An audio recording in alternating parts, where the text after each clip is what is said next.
Hello दोस्तों, जो लोग झारखंड एकेडमिक काउंसिल में 2024 में क्लास 12 का एग्ज़ाम देने वाले हैं, कॉमर्स के स्टूडेंट हैं, तो आपके लिए ये क्लास बहुत इंपॉर्टेंट है। और ये जो चैनल है CWH कॉमर्स, इसी चैनल पे क्लास 11th और क्लास 12 के सारे वीडियोस एक जगह पे अरेंज हुए में मिलेंगे। वैसे मेरा मेन चैनल है कॉमर्स वर्ल्ड हजारीबाग, तो कॉमर्स वर्ल्ड हजारीबाग के मेन चैनल में सारे वीडियोज आते हैं। उसमें बीकॉम का भी वीडियो आता है, बीपीएससी का, जेएसएससी का, सबका वीडियो आता है। तो वहाँ पे सेलेक्ट करके छांटना बहुत मुश्किल हो जाता था स्टूडेंट को, तो बहुत कमेंट आता था, इसलिए हम लोग अलग चैनल बना रखे CWH कॉमर्स। तो अब इसी चैनल के ऊपर सारे वीडियोस कॉमर्स के आएंगे। और आज जो हम लोग लेकर आ रहे हैं वो लेकर आ रहे हैं क्लास 12th का मॉडल क्वेश्चन पेपर। जारी किया गया जैक की तरफ से एक सेट, हम लोग 4 सेट अपने तरफ से दे रहे हैं, टोटल 5 सेट आपके पास रहेगा। तो हम लोग अकाउंट्स देख चुके हैं, बिजनेस मैथमेटिक्स का हम लोग देख चुके हैं, 2 सेट अकाउंट्स का हो चुका है, 2 सेट बिजनेस मैथमेटिक्स का हो चुका है। अब हम लोग बिजनेस स्टडी में लगते हैं। बिजनेस स्टडी का चारों सेट हम लोग एक साथ कंप्लीट कर लेंगे, उसके बाद फिर इकोनॉमिक्स में लगेंगे, फिर ईटीपी में लगेंगे, और फिर बिजनेस मैथमेटिक्स और अकाउंट्स का और भी सेट हम लोग लेकर आएंगे। आपके एग्जाम से पहले ये सारे सेट्स अवेलेबल आपके पास हो जाएंगे। आप लगातार देखिए, पेशेंस बनाए रखिए और आराम से अपना तैयारी मजबूत करते जाइए। तो ये हमारे यहाँ जो पहला टेस्ट हुआ था 17 दिसंबर को ये टेस्ट हुआ था, उसका सॉल्यूशन हम लोग कंप्लीट लेकर आए हैं, एमसीक्यू और साथ ही साथ सब्जेक्टिव। हम लोग एक से कोशिश करेंगे कि 2 वीडियो में, या हम लोग प्रयास करेंगे कि एक ही वीडियो में इसको हम लोग कंप्लीट कर ले, ताकि हम लोगों का पूरा एक कमांड हो जाए। तो सबसे पहले एमसीक्यू को हम लोग बहुत फास्ट वे में करते हैं, फटाफट एमसीक्यू को करते चले जाएंगे कि किसका कौन सा होगा। तो चलिए स्टार्ट करते हैं। सबसे पहला जो हम लोग एमसीक्यू देख रहे हैं वो क्या है कि भारत की प्रगति की धीमी गति का प्रमुख कारण क्या है। The main causes of slow progress of India is lack of, किसकी कमी के कारण भारत जो है वो स्लो प्रोग्रेस कर रहा है। तो कुशल प्रबंध की कमी के कारण। भारत की प्रबंध की सफलता का प्राथमिक तत्व क्या है। प्रबंध आपका कब सफल होगा, जब आपके कर्मचारी क्या होंगे, संतुष्ट होंगे, तभी आपका प्रबंध जो है वो सफल होगा। तो पहला का ए, दूसरा का भी ए। थर्ड बोल रहा है कि कुंट्ज एवं ओडोनेल के अनुसार प्रबंध के कितने काम है, तो 5 काम है। वित्तीय प्रबंध के प्रमुख कार्य कौन है, तो वित्तीय प्रबंध का प्रमुख कार्य कोषों को एकत्र करना, उपयोग करना, एक सभी हो जाएगा। वित्तीय प्रबंध के सारे काम हैं। शुरू में श्रमिकों द्वारा वैज्ञानिक प्रबंध का विरोध किया जाता था। शुरू में श्रमिकों द्वारा वैज्ञानिक प्रबंध का क्या किया जाता था, विरोध किया जाता था। याद रखना इस चीज को। जो लोग हमारे यहाँ टेस्ट दिए उनके पास तो क्वेश्चन पेपर अवेलेबल होगा, अपने क्वेश्चन पेपर में ही मारे, और जो नहीं दिए वो यहाँ से लिख सकते हैं। वैसे ये सारे के सारे पीडीएफ आपको फ्री मोड में मिल जाएंगे। उसके लिए कॉमर्स वर्ल्ड हजारीबाग का एप्लीकेशन इंस्टॉल करना होगा, और फ्री स्टडी मटेरियल में से आप इसको रिसीव कर सकते हैं। फ्री स्टडी मटेरियल में आपको ये मिल जाएगा, वहाँ अवेलेबल है ये। आप कॉमर्स वर्ल्ड हजारीबाग का एप्लीकेशन प्ले स्टोर में जाके इंस्टॉल कर लेंगे तो ये सारा का सारा फ्री में आपको मिल जाएगा। मानसिक कार्य कौन सा इसमें से काम है जिसमें दिमाग लगता है, तो प्रोडक्शन करने में दिमाग नहीं लगता है, लेकिन मैनेजमेंट में दिमाग लगता है। व्यावसायिक वातावरण को समझना जरूरी है, क्योंकि इससे अवसरों की पहचान होती है, क्योंकि तीव्र परिवर्तनों का सामना करने में सुविधा होता है, निष्पादन में सुधार किया जाता है। ये सभी, तो सभी याद रखिएगा, इसका डी ऑप्शन होगा। इसका क्या होगा, डी ऑप्शन होगा। ये सभी ऑप्शन है, याद रखना है इस चीज़ को, ये सभी होंगे। उसके आगे उदारीकरण का अर्थ क्या है। उदारीकरण मतलब होता है लिबरल करना, आसान करना। तो लाइसेंसिंग सिस्टम को खत्म करने की पद्धति को उदारीकरण बोलते थे। तो इसका बी नंबर आएगा, क्योंकि लाइसेंस बी नंबर में है। तो लाइसेंसिंग सिस्टम को खत्म करने का जो तरीका था उसी को उदारीकरण के नाम से हम लोग जानते थे, तो इसका ऑप्शन बी होगा।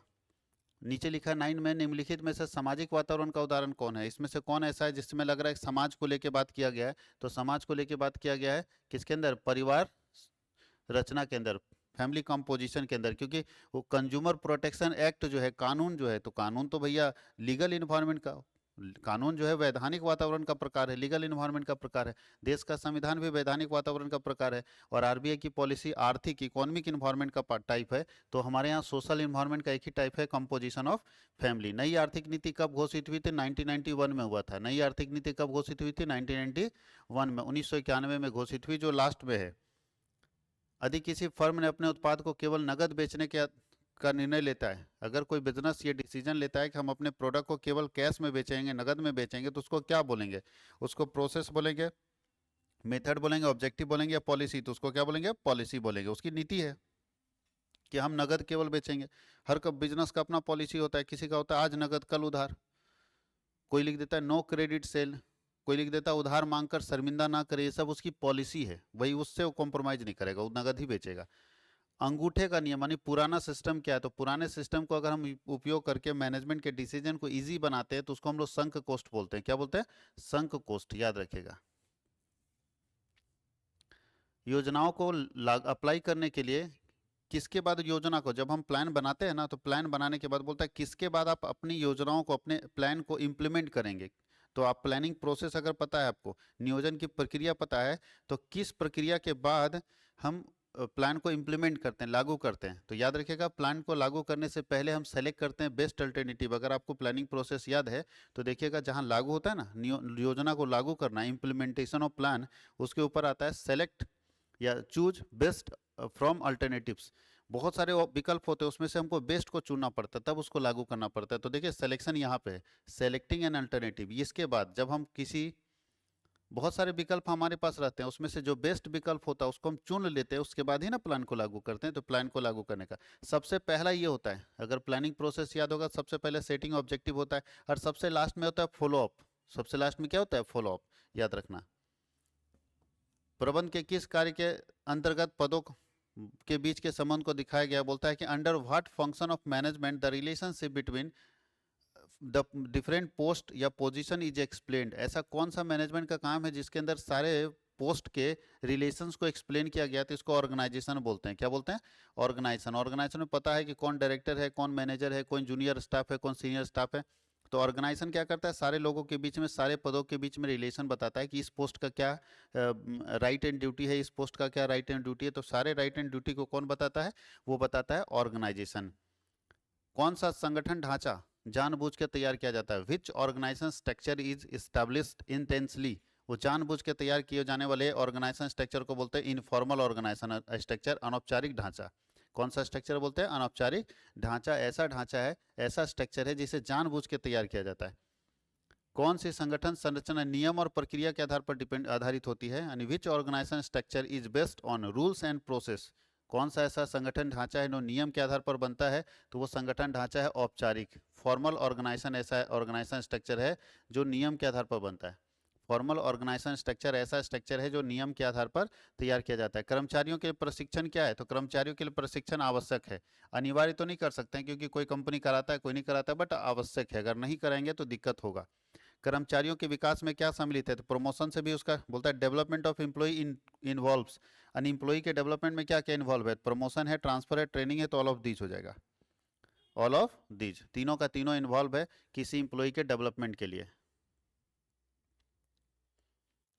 अब चलते हैं हम लोग इधर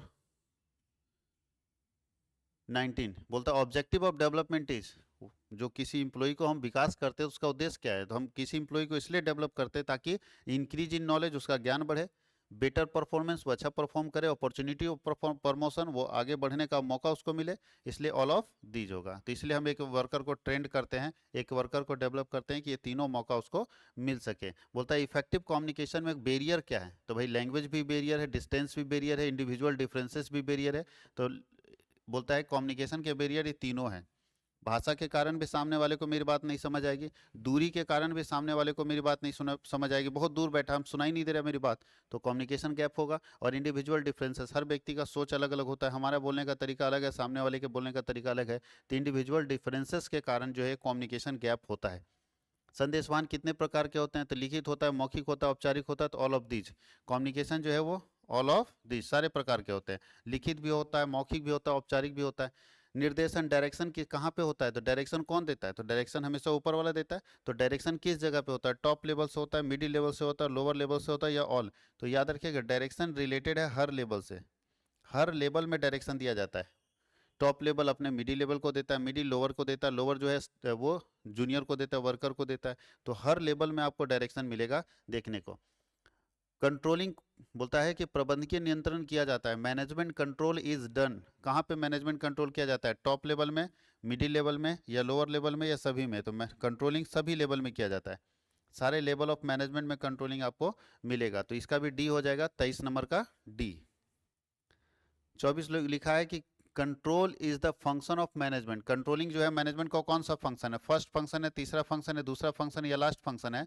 तो कंट्रोलिंग सबसे लास्ट में किया जाता है। Controlling is the last function of management and planning is the first function of management. नियोजन जो है वो प्रबंध का पहला कार्य है, और जो नियंत्रण है वो प्रबंध का अंतिम कार्य है। याद रखना, नियंत्रण प्रबंध का पहलू है। नियंत्रण क्या है? कंट्रोलिंग कौन सा है? थियोरेटिकल एस्पेक्ट है या प्रैक्टिकल एस्पेक्ट है? तो कंट्रोलिंग के अंदर हम प्रैक्टिकल एस्पेक्ट करते हैं हम लोग। थ्योरी नहीं भैया, यहाँ तो डंडा लेके भी चल जाएंगे। कंट्रोलिंग जो है वो प्रैक्टिकल एस्पेक्ट है। जैसे पापा आपको समझाते रहते हैं कि भाई पढ़ो पढ़ो पढ़ो, ये थियोटिकल एस्पेक्ट है, और जिस दिन डंडा लेके पहुंच गए ना उस दिन आप अपने पढ़ने लगते हो, ये प्रैक्टिकल एस्पेक्ट है। तो जब कंट्रोलिंग करना होता है तो प्रैक्टिकल एस्पेक्ट होता है, वहां पे जाना पड़ता है, उसको डांटना डपटना पड़ता है, तब कंट्रोल होता है। कोई भी चीज़ इतना आसानी से नियंत्रित नहीं हो जाता है, घर में बैठे बैठे आप नहीं कर सकते।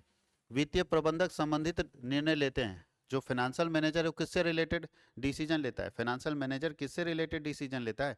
तो वित्तीय प्रबंधक निवेश से संबंधित, वित्त से संबंधित, लाभांश से संबंधित, या सभी? तो याद रखिएगा, एक वित्तीय प्रबंधक सभी से संबंधित निर्णय लेता है, कि सभी से संबंधित निर्णय लेता है, चाहे वो वित्त हो, चाहे वो निवेश हो, चाहे वो लाभांश हो, सबसे संबंधित निर्णय लेता है। वित्तीय प्रबंध का आधुनिक दृष्टिकोण वित्त से संबंधित है। अब प्रेजेंट टाइम में अगर देखा जाए, modern approach of financial management involves, financial management का मॉडर्न अप्रोच किससे रिलेटेड है? फाइनेंस के प्राप्ति से, फाइनेंस के उपयोग से, और दोनों से। तो याद रखिएगा, दोनों से।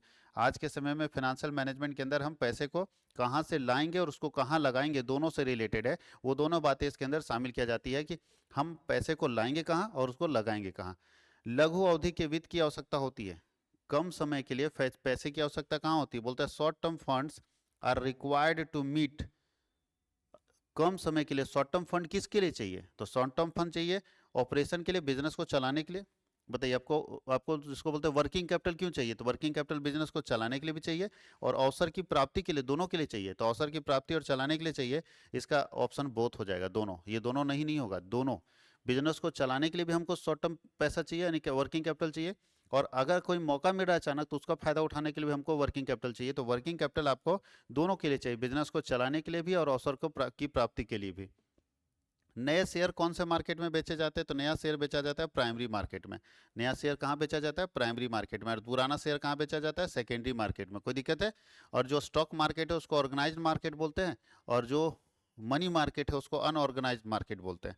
ऑर्गेनाइज्ड का मतलब है ऐसा मार्केट जहाँ पे सरकार मॉनिटरिंग करती है, सरकार देख रेख करती है, वो होता है ऑर्गेनाइज्ड मार्केट। जैसे आप अभी अमेजन से सामान खरीदते हैं, वो ऑर्गेनाइज्ड मार्केट, वहाँ आपका पैसा डूबने का चांस नहीं है। लेकिन ऐसा मार्केट जहाँ पे कोई लीडर नहीं है, कोई मॉनिटर नहीं, कोई देख रेख नहीं कर रहा है, वैसे मार्केट में पैसा डूबने का चांस ज़्यादा होता है। बोलता है मनी मार्केट किस में डील करता है? मनी मार्केट लॉन्ग टर्म में डील करता है, शॉर्ट टर्म में? तो अभी तो हम लोग देख चुके हैं, मनी मार्केट जब भी डील करता है शॉर्ट टर्म फंड्स में डील करता है। मनी मार्केट किस में डील करता है? शॉर्ट टर्म फंड्स में डील करता है मनी मार्केट। ये हम लोग एमसीक्यू बहुत फास्ट कंप्लीट कर लिए, क्योंकि हम लोग एक वीडियो में इसको निपट देना चाहते हैं, और एक वीडियो में अगर आपके पास रहेगा तो आसान हो जाएगा। चलिए अब हम लोग आगे चलते हैं। अब हम लोग चलते हैं very short answer type question, जो सिंगल लाइनर है। बोलता है वैज्ञानिक प्रबंध के जन्मदाता आप किसे मानते हैं? टू हुम, हु कंसीडर, या you consider the founder of scientific management. तो साइंटिफिक मैनेजमेंट के फादर का नाम है F.W. टेलर। साइंटिफिक मैनेजमेंट के फादर का क्या नाम है? F.W. टेलर। बोलता है what is meant by planning. Planning क्या है? तो प्लानिंग बोलता है डिसाइडिंग इन एडवांस, कुछ करने से पहले सोचना ही प्लानिंग है। देखिए, नियोजन का अभिप्राय कुछ करने से पहले सोच विचार करने से है। Planning means thinking before doing something, कुछ करने से पहले सोचना, वही तो प्लान कहलाता है। तो प्लानिंग क्या है? कुछ करने से पहले सोचना है। नियोजन व्यापार की बुराइयों का उपाय नहीं है। क्यों?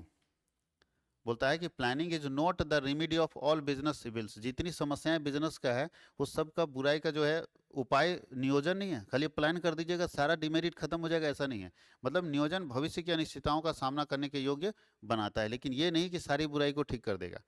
संगठन संरचना को प्रभावित करने वाले दो घटक बताइए। तो संगठन संरचना को प्रभावित करने वाले दो घटक में पहला है ऑर्गेनाइजेशन साइज, संगठन का आकार, और नेचर ऑफ बिजनेस, व्यवसाय की प्रकृति। बोलता है भर्ती के मुख्य स्रोत कितने हैं? तो दो स्रोत है, आंतरिक स्रोत और बाह्य स्रोत। इंटरनल सोर्सेज और एक्सटर्नल सोर्सेज। कंपनी के बाहर से लोगों को लाइए, या तो कंपनी के अंदर से ही लोगों को भरिए। तो भर्ती के दो स्रोत है। बोलता है नियंत्रण के दो महत्व बताइए। तो पहला महत्व है संगठनात्मक उद्देश्यों की उपलब्धि, अचीवमेंट ऑफ ऑर्गेनाइजेशनल ऑब्जेक्टिव, और दूसरा है संसाधनों का कुशलतम उपयोग करना, making efficient use of resources. सातवां क्वेश्चन है नियंत्रण की दो विशेषताएं बताइए। देखिए हम यहाँ 9 क्वेश्चन कर रहे हैं, लेकिन आपको इसमें सिर्फ 6 अटेम्प्ट करना है ना, याद रखना इस चीज को। तो सिर्फ 6 अटेम्प्ट करना, हम सारा क्वेश्चन वाले कर दे रहे हैं, लेकिन आप अपने पैटर्न के अनुसार ही एग्जाम लिखेंगे। नियंत्रण की दो विशेषता, तो बोलता है मैनेजरियल फंक्शन है, ये मैनेजमेंट का एक फंक्शन है, और दूसरा एक कंटिन्यूस एक्टिविटी, हमेशा चलता रहना चाहिए, कंट्रोलिंग का प्रोसेस। राष्ट्रीय उपभोक्ता दिवस कब मनाया जाता है? तो 24 दिसंबर को मनाया जाता है। कब मनाया जाता है? 24 दिसंबर में। भारत में 24 दिसंबर को मनाया जाता है, और विश्व में 15 मार्च को मनाया जाता है। प्रेरणा कितने प्रकार की होती है? प्रेरणाएं दो प्रकार की होती है। वैसे ही यहाँ दो प्रकार की होती है, जिसको बोलते हैं मौद्रिक प्रेरणा और अमौद्रिक प्रेरणा। उसी को दूसरे लैंग्वेज में हम पॉजिटिव और नेगेटिव बोलते हैं, पॉजिटिव मोटिवेशन और नेगेटिव मोटिवेशन। लेकिन हम लोग जो पढ़ेंगे वो क्या पढ़ेंगे? हम लोग को पढ़ना ये मोनेटरी मोटिवेशन का मतलब जहां आपको पैसा मिलेगा और जहां बिना पैसे का आप मोटिवेट हो जाते हैं। तो जिस जगह पे आपको पैसा मिलेगा तब आप मोटिवेट होते हैं उसको बोलते हैं मौद्रिक अभिप्रेरण, और जहां बिना पैसे का आप मोटिवेट हो जाते हैं उसको बोलते हैं अमौद्रिक या गैर मौद्रिक अभिप्रेरण। कहीं कोई दिक्कत है? अब लिखा है what is management define it. फिर से मैं रिपीट करूं, जिन बच्चों को ये पूरा पीडीएफ चाहिए, ये कंप्लीट पीडीएफ मेरे एप्लीकेशन पे प्ले स्टोर पे कॉमर्स वर्ल्ड हजारीबाग का नाम एप्लीकेशन के नाम से एप्लीकेशन अवेलेबल है, उसको डाउनलोड कर लीजिए, लॉगिन कीजिए, फ्री स्टडी मटेरियल में आपको अवेलेबल मिलेगा। फ्री स्टडी मटेरियल कहाँ मिलेगा? तो जब आप इंस्टॉल कर लेते हैं एप्लीकेशन को और लॉगिन कर लेते हैं तो सबसे ऊपर में 3 डॉट नजर आता है, 3 डॉट में जाएंगे, सेटिंग में जाएंगे, वहाँ फ्री, या 3 डॉट में जाएंगे ना तो वहाँ फ्री स्टडी मटेरियल होगा, उसमें क्लिक कीजिएगा, ऑटोमेटिक वो फ्री स्टडी मटेरियल दिख जाएगा। आगे लिखा है देखिए क्वेश्चन में, शॉर्ट आंसर टाइप क्वेश्चन में, what is management define it. तो मैनेजमेंट का मतलब हम पहले दिन से ही बता रहे हैं कि मैनेजमेंट का मतलब ही होता है डिसीजन मेकिंग। मैनेजमेंट का मतलब क्या होता है? Decision making. किसी काम को करने से पहले, करने से संबंधित निर्णय लेने की क्रिया क्या कहलाती है? प्रबंध कहलाती है। इसका परिभाषा यहाँ पे दिया हुआ, आप यहाँ से भी लिख सकते हैं। बोलता है 3 लेवल ऑफ मैनेजमेंट कौन कौन है? तो टॉप लेवल, मिडिल लेवल और लोअर लेवल। अब आपको लिखना है टॉप लेवल में कौन कौन ऑफिसर आते हैं, इसका काम क्या है, मिडिल लेवल में कौन कौन ऑफिसर आते हैं, इसका काम क्या है, लोअर लेवल में कौन कौन ऑफिसर आते हैं, इसका काम क्या है। आगे लिखा है state any 3 function of middle level management. Middle level management का क्या क्या काम है? 3 काम आप बताइए। तो मिडिल लेवल मैनेजमेंट सबसे पहले क्या करता है? टॉप लेवल मैनेजमेंट के बाद को लोअर लेवल मैनेजमेंट तक पहुंचाता है, दोनों में लिंक बनाने का काम करता है, इसकी पॉलिसी को एक्सप्लेन करके नीचे वाले को समझाता है, और इधर से कोई बात अगर जाती है तो ये ऊपर पहुंचाने का काम करता है, जो यहाँ लिखा हुआ है। बोलता है what are the features of good planning. एक अच्छे नियोजन की क्या विशेषता है? तो एक अच्छा नियोजन का स्पष्ट उद्देश्य होना चाहिए, एक अच्छा नियोजन जो है वो सस्ता और मितव्ययी होना चाहिए, और एक अच्छा नियोजन जो है वो सरल होना चाहिए, आसान होना चाहिए। Explain how planning reduce the risk of uncertainty. आप एक्सप्लेन कीजिए कि कैसे, किस प्रकार नियोजन अनिश्चितता की जोखिम को कम करता है। यानी ये बताइए कि कैसे हम प्लान बना के जो अनसर्टेनिटी है, जो रिस्क है, उसको कम कर सकते हैं। तो बताइए, जो सोच समझ के काम करेगा, प्लान बना के चलेंगे, तो रिस्क तो हर व्यक्ति के साथ है, बिजनेस जो भी कर रहा है सबके साथ रिस्क है, लेकिन अगर आप प्लान बना के चलते हैं तो आप अपने रिस्क को कम कर सकते हैं। तो अपने रिस्क को मिनिमाइज करने के लिए, कम करने के लिए आपको क्या करना होगा? प्लान बना के चलना होगा। याद रखना है, इसमें यही बात लिखना है आपको। इसका आंसर यहाँ नहीं लिखा हुआ है, लेकिन आपको ये लिखना है कि अगर आप नियोजन करके चलते हैं, प्लान बना के चलते हैं, तो आपका जो जोखिम है वो कम हो सकता है। लेकिन बिना प्लान के अगर आप जाते हैं तो रिस्क ज़्यादा है। जैसे आपको ना पता है किसी रास्ते में आप चल रहे हैं, ना आता है ना पता है, कुछ नहीं है, तो रिस्क ज़्यादा है। लेकिन थोड़ा मोड़ा भी पता है कि हाँ आगे घाटी मिलेगी, आगे ये मिलेगा, आगे, तो माइंड मेकअप पहले से है, तो आपको रिस्क तो है, लेकिन प्लान बना के चल रहे हैं तो ठीक पहुंच सकते हैं, थोड़ा रिस्क मिनिमाइज कर सकते हैं। तो जोखिम को कम करने के लिए प्लान बना के चलना बहुत जरूरी है, क्योंकि जितना अच्छा हमारे प्लान रहेगा उतना ही रिस्क को हम क्या कर पाएंगे? कम कर पाएंगे। याद रखना इस चीज को। Right the meaning of the principle of unity of command. Unity of command का मतलब क्या होता है ना, बिजनेस में किसी काम को लेके कमांड एक ही व्यक्ति करेगा। एक व्यक्ति अगर कमांड करेगा तो ये ज़्यादा बेहतर है, जहां 3-4 लोग कमांड करते हैं उसकी तुलना में। तो यूनिटी ऑफ कमांड का मतलब है कि किसी काम को नियंत्रित और नियमित करने का, आदेश देने का काम केवल एक व्यक्ति को होना चाहिए। अगर एक से ज़्यादा व्यक्ति किसी काम से संबंधित आदेश देगा तो कन्फ्यूजन फैलेगा नीचे वाले में। अब सोचिए, आप किसी जगह पर सुपरवाइजर हैं, आपके 2 मालिक हैं, या आप कार के ड्राइवर हैं, ड्राइविंग करते हैं, और आपके 2 मालिक हैं। जो मालिक, मेन मालिक थे वो मर गए, उनका 2 बेटा है, और गाड़ी आप चला रहे हैं। बड़ा बेटा बोला कि यहाँ चलना है, छोटा बेटा बोला है वहाँ नहीं जाएगा, यहाँ जाएगा जी। अब तुम कहाँ जाओगे? कंफ्यूज हो जाओगे, क्योंकि जो यूनिटी ऑफ कमांड था पहले उनके पिताजी बोलते थे एक आदमी, तो आपको आसानी से समझ में आ जाता था। अब 2 आदमी अगर मालिक बन गया तो दोनों अलग अलग बात बोल रहा है। तो जहाँ एक से ज़्यादा कमांड करने वाला मिलेगा वहाँ नीचे जूनियर्स में कन्फ्यूजन होगा। इसलिए बोलता है यूनिटी ऑफ कमांड होनी चाहिए, यानी किसी बात के लिए आदेश जो है वो एक व्यक्ति दे। इसका पॉजिटिव और नेगेटिव चीज लिखा है कि उससे फायदा क्या होगा और घाटा क्या होगा। Explain any 3 function perform by labelling. Labelling का 3 काम क्या है? भाई लेबल समझते हैं ना, किसी प्रोडक्ट के ऊपर व्हाइट कलर का जो चिपका रहता है उसको लेबल बोलते हैं, जिसमें उसमें सारा इन्फॉर्मेशन दिया रहता है कि एक्सपायरी डेट क्या है, प्राइस क्या है, कौन कौन सा चीज़ मिलके बना है, तो वो उसको लेबल बोलते हैं। तो बोलते हैं लेबलिंग का 3 काम क्या है, तो पहला ग्रेडिंग करता है, जितना अच्छा लेबल होगा उसी हिसाब से प्रोडक्ट का ग्रेडिंग होगा, A grade, B grade, C grade. जिसमें लेबल वेबल नहीं चिपका रहता है, जिसमें टैग उग नहीं रहता है, जो प्लास्टिक प्लास्टिक में पैक नहीं रहता, उसको हम लोग सी ग्रेड सामान बोलते हैं। और जो बढ़िया से पैक करके दे देगा उसको हम ए ग्रेड सामान बोलते हैं। तो वही चीज़ लिखा है कि पहला वो उत्पाद का वर्णन करेगा, डिस्क्राइब करेगा प्रोडक्ट के बारे में, सारा वो चीज़ उसमें लिखा रहता है। आइडेंटिफिकेशन ऑफ प्रोडक्ट और ब्रांड, उसको हम आसानी से पहचान सकते हैं कि उसमें लेबल चिपका है। और तीसरा है कि ग्रेडिंग ऑफ प्रोडक्ट।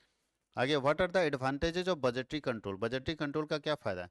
तो बजटरी देखिए कंट्रोल करने के बहुत सारे तरीके हैं, उसमें से एक तरीका है बजटरी कंट्रोल। बजट बना के दे दीजिए, कंट्रोल हो जाएगा लो। जैसे अभी आप लोगों के लिए हम देखें तो आपको मान लो घर से पैसा मिल रहा है, पापा बोले जब पैसा घटेगा फ़ोन कर देना। अब तुम किसी किसी महीने में 6,000 तक खर्चा पहुंचा देते हो, जब जरूरत होता है 2,000, 1,000, 500, 300 करके 6,000 पहुंचा देते हो। अब पापा देखे रे यार महीने का 6,000 पहुंचा दे रहा है, तो पापा बोले ऐसा करो बाबू तुम बजट बना के दो, तुम पूरा हिसाब लिख के दो एक महीना में तुम्हारा खर्चा कितना है। तो जब तुम बजट लिख के दोगे ना, मान लो लिख के दिया कि 1,000 रुपये रेंट है, 1,000 रुपया ट्यूशन फी है, 2,000 हो गया। उसके बाद रात चावल तो घर से आता है, गैस उस चलो ठीक है, गैस सब्जी वगैरह 1,000 रुपया जोड़ दिया तो 3,000 आ रहा है। फिर 500 रुपया चलो अपना खर्चा जोड़ दिया तो 3,500 आ रहा है। जब बजट बना के मिलेगा ना तो अपने कंट्रोल हो जाओगे, फिर खर्चा कम कर दोगे। देख लो अब 3,500 तुम बजट दिया, पापा बोले 3,500 रुपये हम दे देंगे, अब कभी जरूरत पड़ेगा तो 500 और दे देंगे, लेकिन इस तरह नहीं 6,000। तो जब बजट बनता है ना तो ऑटोमेटिक सब कुछ कंट्रोल हो जाता है, क्योंकि लिख के दो तो क्या करना, कितना खर्चा हुआ, जब लिखना पड़ेगा आपको तो आप फालतू का खर्चा बंद कर दीजिएगा। तो बजटरी कंट्रोल बहुत आसान तरीका है। तो बजट बना के हम लोगों को कंट्रोल करते हैं, नियंत्रित करते हैं। इससे क्या फायदा होता है, इससे तुलना करना आसान हो जाता है। देखिए तुलना समझ में आ रहा है ना, 6,000 3500, विशिष्ट लक्ष्य की प्राप्ति हो जाती है, मोटिवेशन बना रहता है और संसाधन का सही उपयोग होता है, पैसे का सही उपयोग होता है। इसलिए कंट्रोल करने का एक अच्छा तरीका है कि बजट बना के कंट्रोल कर दीजिए। बोलता है विपणन और विक्रय में 3 अंतर बताइए। तो याद रखिएगा सेलिंग जो है और मार्केटिंग में 3 अंतर में सेलिंग जो है मार्केटिंग का पार्ट है, सेलिंग जो है वो मार्केटिंग का पार्ट है। यानी सेलिंग एक छोटा सा वर्ड है, मार्केटिंग बहुत बड़ा है, इसका एरिया बड़ा होता है, इसका एरिया क्या होता है, छोटा होता है। यहाँ लिखा भी है इसका फोकस है कि किसी तरह सामान बेच दीजिए, जबकि इसका फोकस मार्केटिंग का है कि सामान बेचिए, प्रॉफिट कमाइए, लेकिन कस्टमर भी बनाइए। तो ये बोलता है profit earning with customer satisfaction, लाभ कमाना है ग्राहकों को संतुष्ट करने के बाद। और ये बोलता है केवल लाभ कमाना है, ग्राहक संतुष्ट हो या ना हो। उद्देश्य बोलता है क्या लिखा है, इसका उद्देश्य क्या है, लाभ को अधिकतम करना, जबकि इसका उद्देश्य है लाभ को अधिकतम करना, साथ ही साथ कस्टमर को सेटिस्फाई करना। और प्रारंभ बोलता है जैसे सामान बन गए ये शुरू हो जाता है, जबकि ये क्या होता है, सामान बनने से पहले से शुरू हो जाता है। मार्केटिंग क्या होता है, सामान बनने से पहले से शुरू हो जाता है मार्केटिंग, और सामान बिकने के बाद तक चलता रहता है मार्केटिंग। जबकि ये क्या है, जैसे सामान बना ये शुरू हो गया, जब से सामान बिक गया ये खत्म हो गया। इसका काम है सामान बन गया तो शुरू कर दिया मार्केटिंग, और बिक गया तो खत्म हो गया। लेकिन सॉरी सेलिंग, लेकिन मार्केटिंग क्या है, सामान बनने से पहले से शुरू होता है और सामान बनने के बाद तक ये पूरा काम चलता रहता है मार्केटिंग का। अब लोग चलते हैं लॉन्ग आंसर टाइप क्वेश्चन में। पर बोलता है प्रबंध का महत्व क्या है। यहाँ ये क्वेश्चन लिखा है, यदि किसी क्रिया में प्रबंध हटा दिया, यानी कोई काम, कोई भी activity minus management equal to nothing. कोई भी काम इस दुनिया में कर लोगे उसमें मैनेजमेंट हटा दोगे तो नथिंग, कुछ नहीं बचेगा। वही लिखा है कि ऐसा अगर है कि यदि किसी क्रिया से में से प्रबंध को हटा दिया जाए, घटा दिया जाए तो शेष शून्य हो जाता है। इस कथन के संबंध में प्रबंध के महत्व को बताइए। इसका मतलब प्रबंध के महत्व को बताना है। कितना घुमा पूछा है, तो प्रबंध के महत्व को यहाँ बताना है, प्रबंध का क्या फायदा है, आखिर ऐसा क्या है कि किसी भी कामों को में माइनस कर देंगे अगर मैनेजमेंट को, नहीं किसी काम से मैनेजमेंट को निकाल देंगे तो उस काम में कुछ नहीं बचेगा। कोई भी दुनिया का काम देख लो, चाहे रोड का काम हो मैनेजमेंट हटा दो, चाहे सरकार चलाने का काम है मैनेजमेंट हटा दो, स्कूल चलाने का काम है मैनेजमेंट हटा दो, ट्यूशन चलाने, कोई भी काम इस दुनिया में हो रहा है ना, उसमें अगर मैनेजमेंट हटा दोगे तो कुछ नहीं बचेगा। इसका मतलब मैनेजमेंट का इंपॉर्टेंस पूछ रहा है। तो देखिए यहाँ पे इंपॉर्टेंस है कि मैनेजमेंट का क्या महत्व है, क्या मैनेजमेंट का फायदा है, क्या मैनेजमेंट का महत्व है, एक एक करके दिया हुआ है कि प्रबंध का क्या महत्व है। तो पहला है प्रबंध कुशलता को बढ़ाता है, प्रबंध सामूहिक लक्ष्यों को प्राप्त करने में मदद करता है, प्रबंध राष्ट्र के विकास में सहायक है, प्रबंध रोजगार के अवसरों को बढ़ाता है, प्रबंध एक परिवर्तनशील वातावरण बनाता है, प्रबंध व्यक्तिगत उद्देश्यों को प्राप्त करने में मदद करता है, और प्रबंध और व्यवसाय और समाज दोनों के लिए प्रबंध क्या है, लाभदायक है। आगे लिखा है प्लानिंग प्रोसेस का स्टेप आपको लिखना है।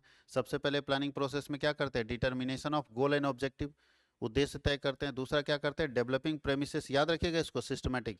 तीसरा क्या करते हैं, एक्सप्लोरिंग अल्टरनेटिव मैकेनिज्म। फिर इवेलुएट करते हैं, फिर सेलेक्ट करते हैं। देखिए यहाँ पे हम सेलेक्ट करते थे ना तब फॉर्मुलेट करते थे प्लान को। अभी हम लोग ऊपर में पढ़े थे कि प्लान को लागू कब करते हैं, तो जब हम सेलेक्ट करते हैं तब प्लान को लागू करते हैं। फिर हम लोग कोऑपरेशन देखते हैं, फिर इम्प्लीमेंटेशन ऑफ प्लान है, फिर क्या है, फॉलो अप है।